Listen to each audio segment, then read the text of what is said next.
famille. Je n'avais pas une stabilité de vie familiale. C'est-à-dire, même mes propres enfants étaient comprimés, pas ma propre famille aussi. Parce que ma propre famille comprimait mes enfants. Puis ils se servaient d'eux comme moi, je dois travailler pour eux.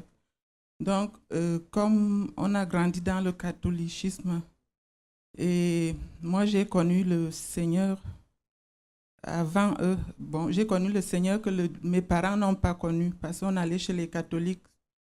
Donc, pour faire convertir mes enfants, c'était tout un problème. Pour vivre même dans le même toit avec mes enfants, c'était tout un problème. Donc, quand je suis venue en France, j'ai fait les papiers français pour mes enfants. Ça a été bloqué parce qu'eux, ils disaient qu'ils verront là où mes enfants vont traverser la mer pour venir vivre avec moi. Donc, j'ai demandé à Dieu de me diriger parce que j'avais besoin de la main de Dieu et j'ai eu les semeurs, les évangélistes qui m'ont évangélisé. Je suis venue ici trouver la période de la campagne d'Israël. Je n'ai pas cherché à comprendre. Dès que j'ai vu les témoignages, j'ai pris l'enveloppe. La même semaine que j'ai déposé l'enveloppe, au bout de 4 ans que j'avais déjà demandé leur nationalité, ça ne venait pas. La même semaine que j'ai déposé l'enveloppe, c'était le dimanche. Le lundi matin, j'ai eu ma convocation pour aller retirer leur certificat de nationalité française. Et après que j'ai eu leur nationalité, même pour les faire venir, c'était encore un combat pour leur faire les passeports pour entrer ici. J'ai continué par des chaînes de prière, des jeûnes, des sacrifices, les campagnes d'Israël encore pour aller les chercher et Dieu a ouvert la porte pour qu'ils soient, ils sont là, et eux-mêmes, ils avaient du mal aussi à accepter de se convertir parce qu'ils étaient comprimés. Mes parents leur disaient que j'étais dans des sectes qui n'entrent pas. Aujourd'hui, ils servent Dieu dans le groupe jeune là. Ils ont changé. Ils ont changé, ils sont même plus que moi déjà. Bon, ils étaient bizarres, c'était les enfants bizarres, ils me voyaient comme leur sœur. Maintenant, je vois, tous ils ont changé, ils me considèrent comme leur mère. Amen. Grâce à Dieu. Merci, madame. Bonjour à tous, soyez bienvenus. Aujourd'hui, nous allons parler de la famille. Qu'est-ce qui se passe dans l'institution famille aujourd'hui? Division, séparation. Vous savez, quand il y a la séparation, les parents se séparent, ceux qui souffrent sont les enfants. Il y a des enfants qui restent avec son père, d'autres restent avec sa mère. Mais les enfants sont venus au monde non seulement avec une mère, mais avec un père aussi, ou le contraire. Et ils ne sont pas préparés pour une séparation. Et ça a engendré beaucoup de problèmes. La haine, la révolte et beaucoup de situations terribles. Il y a aussi le cas de familles qui sont séparées, que les parents sont ici et les enfants sont dans un autre continent, par exemple l'Afrique, ou vice-versa. Comment résoudre cette situation, mes amis? Il y a des situations qui sont presque impossibles, mais au centre d'accueil, tout est possible. Nous allons écouter l'histoire de Géraldine. Donc, moi, je vivais en fait en Côte d'Ivoire et je suis arrivée à l'âge de 5 ans en France. Ma mère, en fait, était en France avant moi. Donc, pendant 1 an, en fait, on était séparés. Et quand je suis arrivée en France, en fait, quelques années après, mes parents sont séparés. Donc, ça fait que moi, en fait, je vivais avec mon père. Je ne vivais pas avec ma mère, en fait. Je la voyais les week-ends ou les vacances. Et en fait, moi, comme je vivais avec mon père, en fait, on avait une situation plutôt stable, en fait. C'est-à-dire que mon père, donc, quand il est arrivé, après des luttes, il a pu être régularisé. Il a eu ses papiers, il a pu commencer à travailler. On a pu avoir un appartement mieux que là où on habitait quand on est arrivé. Mais en fait, ma mère, elle, c'était pas du tout ça. Ça veut dire que en fait, elle n'avait pas de papiers. Elle travaillait tout le temps. Enfin, c'était tout le temps des travails en fait avec les noms des gens. Donc c'était des travails fatigants. Et en fait, elle n'avait pas donc de chez elle. Elle vivait tout le temps chez les gens. Et quand moi je venais en fait la voir, donc je venais la voir en fait chez des personnes chez qui elle habitait. Et en fait pendant des années c'était comme ça. Et ça faisait une situation en fait ma mère pour moi, enfin je l'ai toujours vue en fait comme une femme qui a beaucoup souffert parce qu'elle a, quand elle est arrivée, donc elle n'a pas eu ses papiers, elle était obligée, elle vivait tout le temps chez des gens, elle n'arrivait pas en fait, je la voyais pas heureuse en fait, ma mère. Et donc en fait moi ça me perturbait aussi dans mon enfance parce que je m'entendais pas du tout avec mon père, j'étais plus proche de ma mère, mais en voyant en fait que ma mère elle souffrait et que mon père qu'à l'époque j'appréciais pas du tout, lui ça allait pour lui. En fait j'avais une préférence en fait entre mes parents et ça fait que dans mon adolescence et tout, je la vivais très mal parce que j'étais pas avec ma mère. Quand je voyais des filles de mon âge en fait qui s'entendaient pas avec leur mère, moi ça me révoltait parce que moi, justement, je voulais être avec ma mère, mais je ne pouvais pas être tout le temps avec elle parce que elle avait pas les moyens d'avoir un appartement à elle, niveau administratif, que ce soit financier, elle ne pouvait pas. Donc, par rapport à ça, en tout cas, moi, mon enfance, ça a été beaucoup perturbée par rapport à l'absence de ma mère et le fait aussi qu'elle vive en fait dans une situation qu'on peut appeler précaire parce que pas de papier, pas de travail, pas de maison. Quel est le problème que vous traversez dans votre famille? Le cas de Géraldine était la séparation de ses parents et qu'ils étaient loin, étaient séparés aussi de sa famille à cause des papiers. Elle avait des difficultés de papier aussi. Quel est le problème qui est dans votre vie? Quelle est la situation difficile? Qu'est-ce qui se passe dans votre famille? Division, séparation, agressivité ou d'autres? Mes amis, les portes du centre d'accueil sont ouvertes et nous sommes là pour vous aider. Écoutez ce qui s'est passé dans la vie de Géraldine après qu'elle a connu les centres d'accueil. Donc en arrivant au centre d'accueil, en fait, j'ai vu que je pouvais en fait m'orienter par rapport à ma vie financière en participant en fait aux chaînes de prière du lundi. Et en fait, donc au début, moi, je faisais les chaînes de prière pour ma vie, pour mes études en fait, par rapport à mes études, pour toujours en fait réussir dans mes études, aller loin.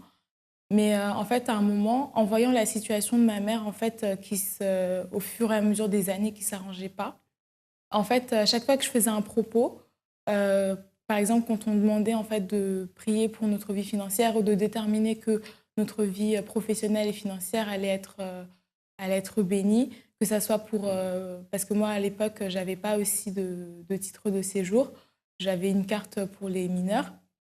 En fait, en déterminant en fait que ça soit pour la carte de séjour ou pour des documents administratifs que j'avais besoin, j'ai commencé en fait aussi à me révolter pour la situation de ma mère. C'est-à-dire qu'à chaque fois qu'il y avait un propos, je mettais ma demande pour moi, mais je faisais aussi pour ma mère en fait, pour que sa situation elle change, pour qu'elle puisse avoir ses papiers, pour qu'elle puisse avoir un travail, avoir tout ce que normalement elle a droit. Et donc, en participant à la dernière campagne d'Israël, ça a été donc la campagne de l'extraordinaire. En fait, j'avais participé, moi, à la campagne du lundi. Et en fait, en faisant mon sacrifice, dans ma demande, j'ai demandé en fait à ce que ma situation professionnelle et financière, que ça soit vraiment qu'elle soit l'extraordinaire, mais qu'elle change totalement. Mais je voulais pas que ça s'arrête que à moi, en fait. Je voulais qu'il y ait un impact, en fait, aussi dans ma famille.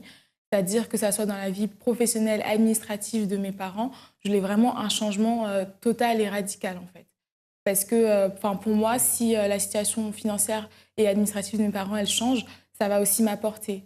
Donc c'est pour ça en fait que je voulais que leur situation, elle change, que à travers mon sacrifice, l'extraordinaire que j'ai mis, que j'ai déposé sur l'autel, je voulais qu'il y ait un impact au fait aussi dans leur vie.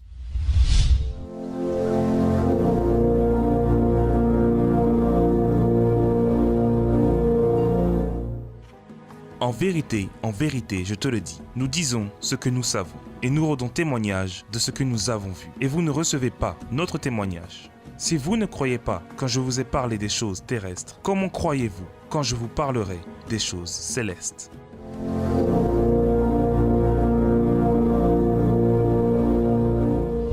Donc, quand j'ai déposé en fait mon sacrifice, mon extraordinaire sur l'autel, je déterminais donc pour ma vie financière à moi et pour celle aussi de mes parents, pour qu'il y ait un impact. Et donc j'ai eu un signe en fait de cette campagne qui s'est révélé en fait dans la vie administrative de ma mère, parce que ça faisait 14 ans en fait qu'elle vivait en France, mais qu'elle n'avait pas de papier, qu'elle avait fait une première demande qui a été rejetée. Et après cela, en fait, elle n'avait pas fait d'autres demandes. Enfin, cette situation avait empiré. On lui avait même demandé, par rapport à la première demande qu'elle avait faite, de quitter en fait le territoire. Elle avait une date précise pour quitter le territoire français. Mais en fait, donc après 14 ans, à travers les propos que j'ai faits, et en fait, en faisant la campagne de l'extraordinaire, il lui restait à peu près 2 semaines avant que son récépissé il finisse. Et en fait, par rapport à ça, donc tous les organismes dont elle avait fait appel, comme Pôle emploi ou même au niveau de son travail, ils ont commencé en fait à lui envoyer des courriers comme quoi, si elle n'avait pas sa carte de séjour avant telle date, elle allait tout perdre. C'est-à-dire que Pôle emploi allait exclure son dossier, que le travail n'allait pas la payer. Mais on n'a pas baissé les bras. Elle a quand même déposé son dossier. Et elle a eu la réponse. Elle a eu, au lieu d'avoir la moitié, elle a eu plus de 85% en fait de la somme qu'elle devait pour pouvoir payer ses timbres fiscaux. Donc il lui restait pratiquement rien en fait à rajouter pour avoir sa carte de séjour. Et tout ça en fait, ça s'est passé 1 semaine avant que son titre de séjour, avant que son récépissé, il périme. Et donc elle a pu avoir 7 jours avant, donc elle a pu aller retirer son titre de séjour. Donc par rapport à ça, donc son travail, ça a pu lui permettre donc d'être payée.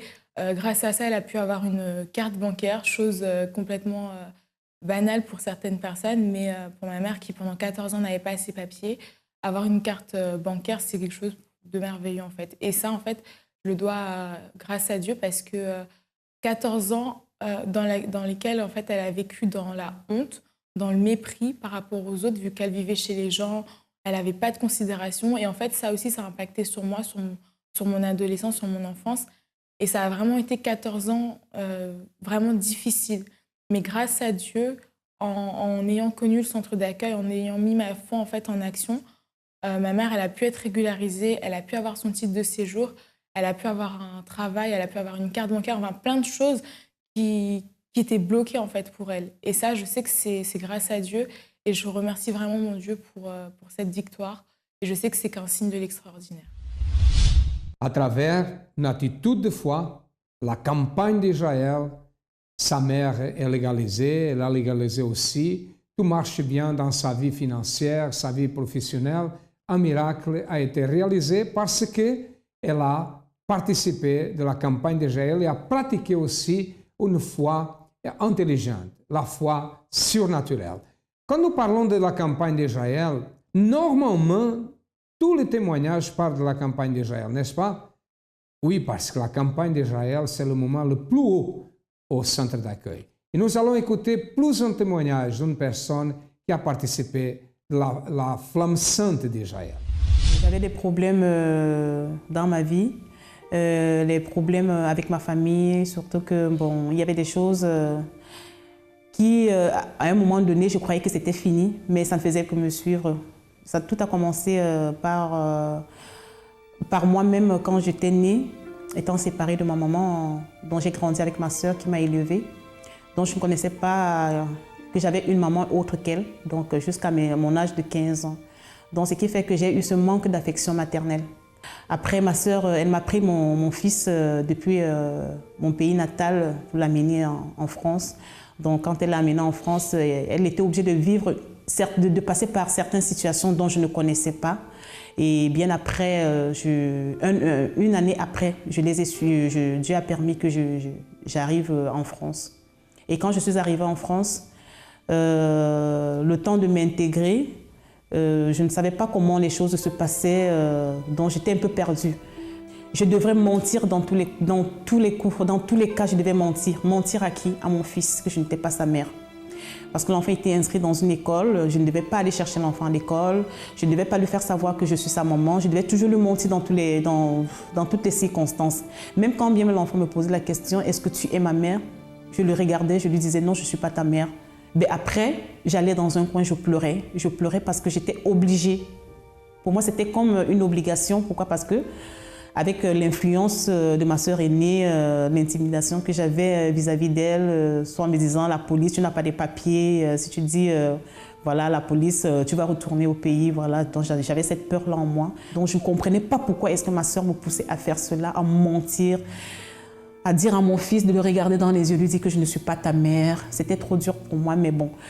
Je suis même arrivée au point où j'ai même souhaité que du mal pour elle, voilà. Que du mal, je ne voulais que du mal parce que je disais, elle m'a fait souffrir depuis ma naissance jusqu'à maintenant. Il faut qu'elle aussi, qu'elle en subisse le même mal. Donc pour moi, c'était ça, qu'il lui arrivait quelque chose. Dans les nuits, j'avais des cauchemars, je dormais mal, toujours les luttes dans le sommeil. Je ne comprenais pas ce qui m'arrive. Je ne pouvais pas accompagner l'enfant à l'école, je ne pouvais pas aller le chercher, je ne pouvais pas être avec mon fils comme un enfant peut être avec sa maman. Je ne pouvais rien. J'étais vraiment dans un cadre obscur. Quand je suis venue au centre d'accueil, la manière, déjà quand je suis arrivée, j'ai eu cette assurance en moi que j'étais au bon endroit. C'est déjà cette assurance que j'ai eue. Et au fur et à mesure, j'ai demandé, je prenais des conseils à savoir comment ça se passe. J'ai parlé avec des pasteurs, je leur ai expliqué la situation de ma vie. Donc ils m'ont expliqué comme quoi qu'il fallait passer par des chaînes de prière. Les chaînes de prière, c'était quoi? La délivrance, passer par la délivrance. Et c'est vrai, je suis passée par les délivrances, ce qui n'était pas du tout facile. Je suis tombée pile poil à une campagne d'Israël. Je ne savais même pas ce que c'était. J'ai demandé, pour moi, c'était comme si j'ai trouvé un endroit où je pouvais me ressourcer. Un endroit je ne voyais pas la personne, mais j'avais cette impression que je suis à l'endroit où il y a quelqu'un qui m'écoute. Et au moment où je ne m'attendais même pas, c'est là où j'ai commencé à voir les choses se faire dans ma vie. Alors, quand elle m'a mise à la porte de partir, j'ai pris la décision, je lui ai dit, je vais bien partir, mais je ne partirai pas toute seule, je partirai avec mon enfant. Peu importe, même si je dors dans la rue, je dormirai avec mon enfant. Parce que là, j'avais cette force maintenant de regarder ma soeur dans les yeux et lui dire, non, je ne veux plus, assez, c'est assez. Et c'est comme ça que je suis partie de chez elle avec mon fils. Et là, avec les luttes, un enfant qui était reconnu par un Français et qui attendait que ses papiers sortent, Dieu a changé la situation parce que si ses papiers sortaient, ça voulait dire que l'enfant était à ma soeur. Dieu n'a même pas permis que ses papiers sortent parce qu'il avait un autre plan pour moi. Donc Dieu a fait en sorte que mon enfant me revienne et aujourd'hui il porte mon nom et il porte le nom de son père. Donc c'est de ses parents biologiques. Aujourd'hui je suis une personne qui ne fait plus de cauchemars. Je ne connais même plus, ça ne fait même plus partie de mon quotidien. Quand je dors comme un enfant. Si mon téléphone même ne sonne pas, je suis capable de dormir jusqu'au matin parce que vraiment je n'ai plus les cauchemars, je dors bien. Voilà. Et en ce qui concerne ma vie professionnelle, Dieu m'a bénie dans toutes les situations. Voilà, aujourd'hui, moi qui suis entrée en France, je n'avais pas de papier. Aujourd'hui, j'ai mes papiers et j'ai fait une formation qui... je ne croyais même pas que je devais valider ma formation, mais par la grâce de Dieu, je l'ai validée. Aujourd'hui, tout ce que je me bats à conquérir, je conquis avec la grâce de Dieu. La Bible contient la pensée de Dieu, la condition de l'homme, le chemin du salut, la défaite des méchants et la joie de ceux qui croient en elle. Ces doctrines sont saintes. Ces préceptes sont pour toujours. Ces histoires sont véritables.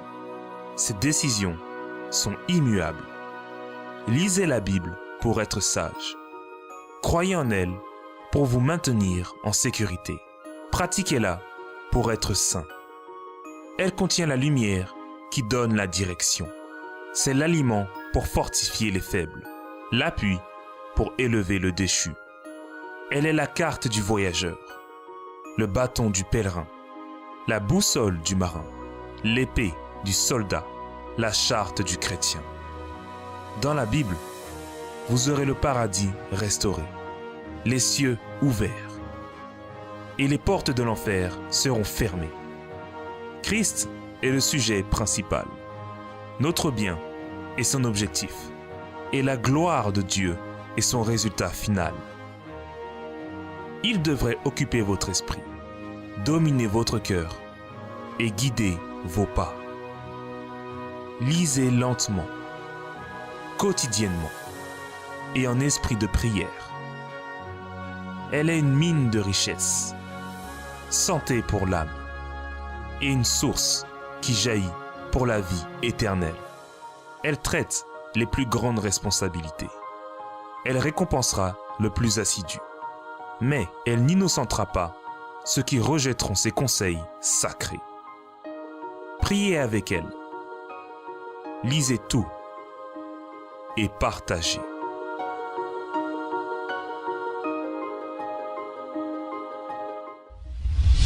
Nous sommes situés au 254 de rue du Faubourg Saint-Martin, au 10e arrondissement à Paris. Nous avons d'autres centres d'accueil qui passent dans votre ordinateur. Vous pouvez constater ça. Passent dans votre téléviseur. Vous avez aussi un numéro de téléphone. Quoi faire? Passez-vous pour des problèmes difficiles? Êtes-vous en train de passer pour une situation difficile, peut-être impossible? Nous sommes là pour vous aider. Regardez plus de témoignages. Quand j'étais jeune, je vivais qu'avec ma maman. Et à une certaine époque, surtout vers les 16-17 ans, c'était conflit permanent. Conflit permanent, je ne m'entendais vraiment pas avec ma mère. Le dialogue, il a été rompu entièrement. Et du coup, je préférais aller dehors. Parce que je savais très bien que chez ma mère, ça allait dispute sur dispute. Je restais enfermée dans ma chambre et ça valait pas le coup. Donc j'étais toujours dehors. J'étais une personne nerveuse, mais nerveuse. J'étais pas là non plus à agresser les gens pour rien, mais je bougonnais énormément. Oui, j'avais de la colère en moi, j'étais nerveuse. Il y avait il y avait quelque chose à chaque fois qui faisait que ça bouillonnait en moi. Vis-à-vis de ma relation avant avec mon conjoint, il n'y avait pas de confiance, il n'y avait pas de dialogue non plus. La jalousie, elle était là permanente, surtout de choses passées, que ce soit de sa vie ou moi. Non, c'était assez dur. On se disputait vraiment, vraiment souvent. Et qu'on soit que tous les deux ou chez d'autres personnes, c'était pratiquement notre quotidien. En fait, vis-à-vis de ma situation financière au niveau du logement, j'ai été hébergée. Ça, ma mère, elle m'a dit clairement, j'ai été hébergée à partir de 18 ans chez elle. Ensuite, il est venu, voilà, j'ai connu mon copain, on a eu notre premier enfant et après, ça s'est dégradé encore plus avec ma maman. Et au final, on a eu l'opportunité d'avoir un appartement dans un appartement relais.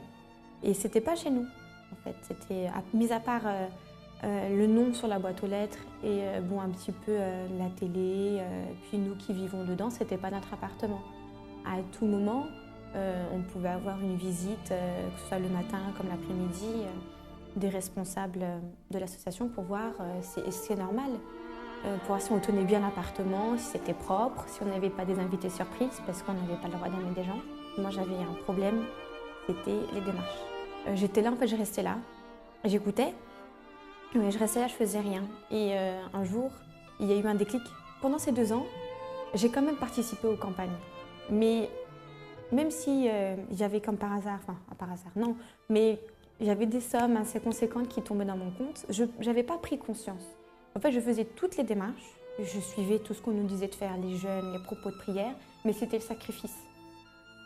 Et là, que cette campagne d'Israël-là, en fait, j'ai dit à Dieu, celle-là, c'est ma campagne. Je la fais complètement différemment. Et en fait, c'est à cette campagne-là que j'ai pris conscience réellement du sacrifice. C'était la campagne du pardon et en fait, j'ai pardonné surtout à moi-même. C'était la plus importante des choses, c'était moi. J'ai pardonné aussi à ma maman et à mon conjoint, mais c'est surtout moi. Vis-à-vis de mon intérieur, je suis plus sereine, en paix. J'ai aussi des réactions plus sages. Je ne suis pas là toujours tout de suite. Je vois aussi la différence. Des fois, ça me fait rigoler. Vis-à-vis du logement, c'est grâce à cette campagne d'Israël. Vraiment, quand j'ai pris la décision, donc j'ai entendu parler de la campagne, j'ai pris la décision d'y participer.